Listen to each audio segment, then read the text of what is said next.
on va regarder un petit peu dans les menus car il y a d'autres fonctions intéressantes. J'ai également ici une fonction pour enregistrer et éditer les navigateurs, donc je vais pouvoir enregistrer des configurations complètes, onglets, signés et ainsi de suite. J'ai une fonction pour créer directement un fichier texte qui va bien sûr s'ouvrir dans l'éditeur par défaut de Pathfinder. J'ai ici accès aux attributs, à savoir les étiquettes, le caractère invisible, verrouillé et même modification des possesseurs des groupes et de la date de modification, chose que je peux également afficher dans un tiroir latéral car j'ai ici les autorisations et je vais rapidement pouvoir les modifier. Bien sûr, attention, ceci peut être dangereux si vous ne savez pas ce que vous faites. Je peux créer un alias et un lien symbolique, ce qui est particulièrement utile pour Dropbox. Je peux choisir d'ajouter la sélection à la pile, placer dans la corbeille, bien sûr j'ai un menu d'éjection s'il s'agit d'un volume. Dans la rubrique édition, j'ai ici copier le chemin d'accès. Ceci me permet de récupérer la totalité du chemin. Je vais utiliser le chemin Unix et si j'utilise TextEdit, que je fais un coller, je vais avoir user, le nom de l'utilisateur ainsi que le chemin complet. Bien sûr ce chemin est toujours disponible ici en permanence. Vous remarquez que je peux le copier sous différents formats, notamment un format terminal vous permettant d'afficher directement votre dossier sans être obligé de taper la commande. Dans la rubrique présentation, je peux modifier un certain nombre de choses, notamment le tri, mais je peux le faire aussi par commande J. Je peux rafraîchir si j'ai besoin l'affichage, il arrive que quelquefois l'affichage ne suive pas directement. Le menu aller permet d'avoir ici la liste des applications récemment utilisées, sachant que vous pouvez choisir d'avoir par exemple les 30 dernières applications. Vous avez un accès aux favoris, à l'historique de fichiers et dossiers récents, mais vous avez bien sûr accès directement à la bibliothèque sans être obligé de feinter, et vous avez une fonction vous permettant de vous connecter aux appareils distants. Pathfinder intègre donc d'autres modules. Si je vais dans personnaliser et que je prends ma fonction convertir l'image dont j'avais parlé tout à l'heure, en utilisant une sélection qui contient une image, je vais ouvrir ici mon outil d'édition et je vais pouvoir modifier rapidement mon item. Pathfinder est capable de renommer différents fichiers, différents éléments en masse. Si j'utilise la commande renommer en groupe, je vais ici pouvoir effectuer des modifications de texte. Pour ceux qui connaissent, ça ressemble beaucoup à Betterfinder Rename. Donc vous pouvez modifier le nom, vous pouvez modifier toutes les occurrences, le texte complet. Donc là, je vais complètement modifier par exemple et remplacer par un texte voulu. Tous les fichiers seront renommés et on conservera l'extension. Je peux ajouter autant de modifications que je le souhaite, par exemple insérer du texte. On va dire que je veux ajouter au début du texte la date. Je peux encore ajouter une séquence numérique que je peux mettre au début du nom, à la fin du nom et ainsi de suite, après l'extension, avant l'extension.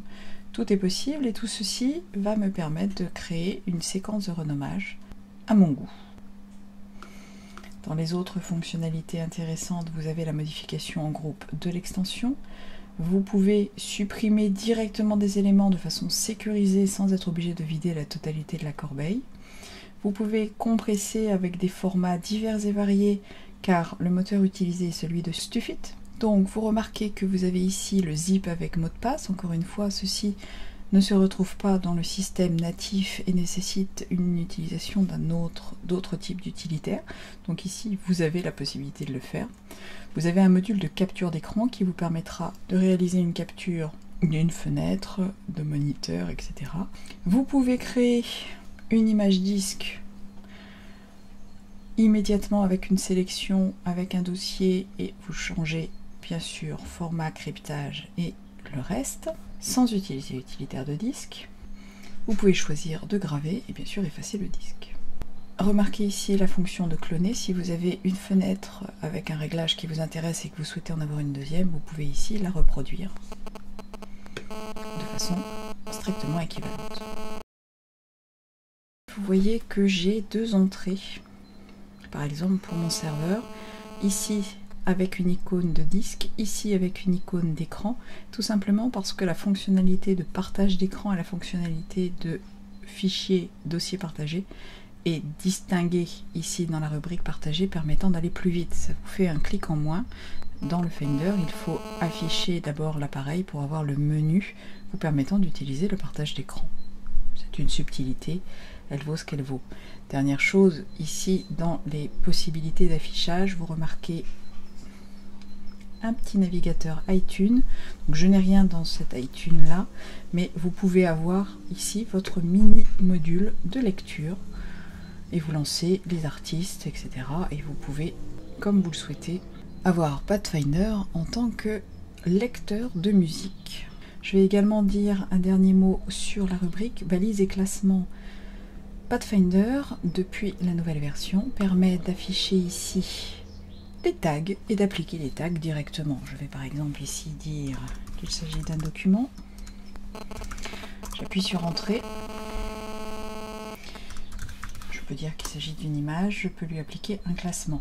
Si maintenant je vais dans Spotlight et que je dis que je recherche le tag document, et cette fois-ci je vais bien retrouver. Je vais appliquer par exemple le même tag à ce fichier, je commence à taper, j'ai l'autocomplétion, je valide, je clique ailleurs. Si maintenant je vais dans ma fenêtre Spotlight et que je recherche le tag, je vais avoir les deux documents qui ont été directement tagués. Ces tags sont compatibles OpenMeta, ils seront donc lisibles par les autres applications gérant les tags, et donc vous allez pouvoir directement ici appliquer. Ce qui est quand même tout à fait pratique, et encore une fois, vous n'avez pas besoin d'acheter un logiciel supplémentaire. Si je réalise une opération, qu'elle soit de copie ou de déplacement, je vais donc copier par exemple cet élément. Vous voyez apparaître ici une fenêtre avec une animation vous proposant la fenêtre de progression. Si je fais différentes sélections et que je crée différentes actions, je vais avoir ici toutes mes actions à un seul endroit. Et je peux donc, j'ai pas besoin d'aller afficher la fenêtre de progression du Finder. J'ai toujours toutes les opérations qui sont ici. Et donc on va pouvoir les visualiser rapidement, ce qui est très pratique lorsque vous transférez de gros fichiers. J'ai ici un dossier téléchargement qui comprend différents items. Donc bien sûr, je peux utiliser le mode colonne pour les ranger par type, mais je peux aussi vouloir les sélectionner. Et ce n'est dans ces cas-là pas très pratique. Il faut faire la sélection de façon manuelle. J'ai une fonctionnalité dans Pathfinder, et encore une, qui s'appelle la sélection intelligente. Donc je vais utiliser le bouton de sélection intelligente, je clique sur sélectionner. Si je souhaite par exemple choisir en fonction des extensions, je vais taper l'extension que je veux. Donc là je veux du JPG, je vais cliquer sur sélectionner. Vous voyez que là il me sélectionne toutes les images. Si maintenant je souhaite par exemple utiliser le filtre pour retrouver tous mes fichiers DMG, je vais taper DMG. Je sélectionne, j'ai tous mes fichiers DMG. Mais je veux aussi récupérer les éléments qui sont des captures d'écran. Donc, je rajoute capture d'écran. Si je veux maintenant ajouter en plus les PDF ou les fichiers texte, je continue comme ça, sélectionner. Là, je crois que je n'ai pas de fichier texte, mais si je rajoute des PDF, logiquement, il me sélectionne en plus les PDF. Et donc là, j'ai réalisé une sélection particulière avec toutes les images disques, les éléments s'appelant capture et les éléments de type PDF. Donc à partir de là, je peux déplacer cette sélection vers un endroit ou un autre, ou bien par exemple créer une archive. Donc ceci est très pratique pour faire une sélection dans un grand dossier où on ne souhaite garder que certains éléments. Et vous voyez qu'on n'est pas obligé de faire une sélection puis une autre. Il suffit d'additionner les critères de recherche pour pouvoir avoir sa sélection particulière. Pathfinder ne serait pas le Finder sans sa fonction de recherche. Et ici encore, Pathfinder va plus loin que le Finder. Si je fais ouvrir la fenêtre de recherche, j'ai ici une fenêtre qui bénéficie en plus des différents panneaux. Et je vais avoir possibilité d'utiliser soit Spotlight pour faire la recherche, soit Pathfinder lui-même. Je pourrais modifier l'affichage et je vais pouvoir ensuite appliquer des éléments ou enregistrer la recherche.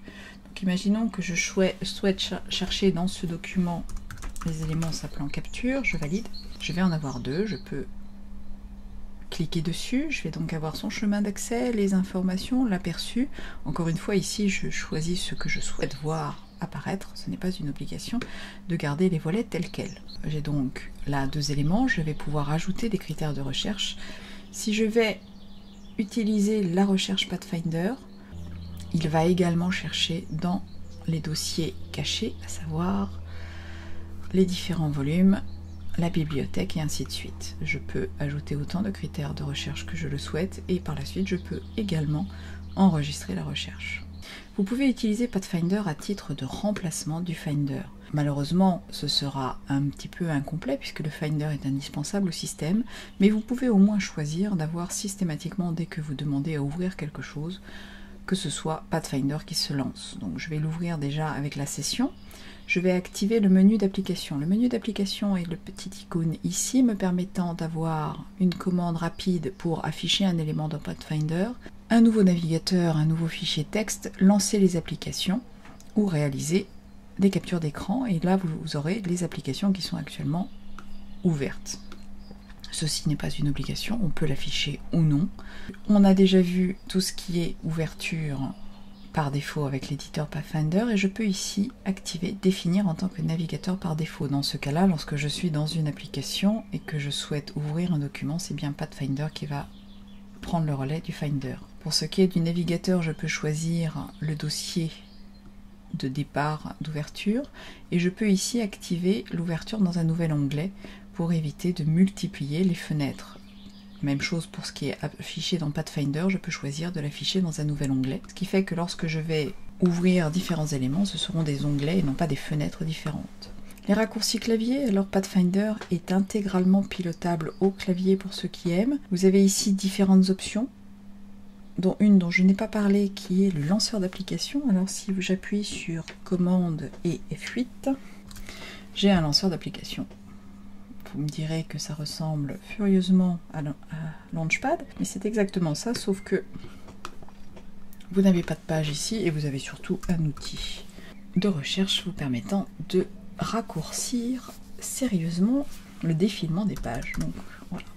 Le lanceur d'application, vous pouvez bien sûr changer son raccourci. Donc ça, c'était le côté lanceur d'application et vous avez ici un raccourci clavier pour ouvrir automatiquement dans une fenêtre de Pathfinder. Donc je suis ici dans le Finder, je veux avoir la sélection dans Pathfinder, je fais double option, la fenêtre de Pathfinder s'ouvre. On s'arrête sur la vue du bureau. Là j'ai le bureau classique, macOS 10. Ici je peux avoir une corbeille. Ceci est une corbeille Pathfinder. La corbeille, elle a comme particularité d'être différente en fonction des disques que vous avez. Donc vous voyez que là j'ai une corbeille pour l'utilisateur, une corbeille pour par exemple mon dossier média. Outre cette icône, je peux dire que je veux afficher le bureau de Pathfinder. Le bureau de Pathfinder m'affiche le bureau classique, c'est-à-dire avec tous les volumes et les éléments actuellement posé sur le bureau. Ceci suppose de masquer le Finder, chose que je vais faire ici. Je vais donc demander à masquer le bureau du Finder. Je peux choisir de quitter ou non le Finder, mais encore une fois, ce n'est pas une obligation et je peux carrément le supprimer du doc. En faisant ça, j'ai ici un bureau qui est le bureau de Pathfinder. Ce bureau me donne accès du coup à toutes les commandes évoluées des fenêtres de Pathfinder directement sur le bureau. Si je double-clique sur un élément, c'est directement Pathfinder qui va s'ouvrir. Donc à tout instant, vous pouvez bien sûr réafficher le bureau normal, le bureau du Finder, il suffit également d'aller ici. Vous avez masqué le bureau, afficher le bureau et ainsi de suite.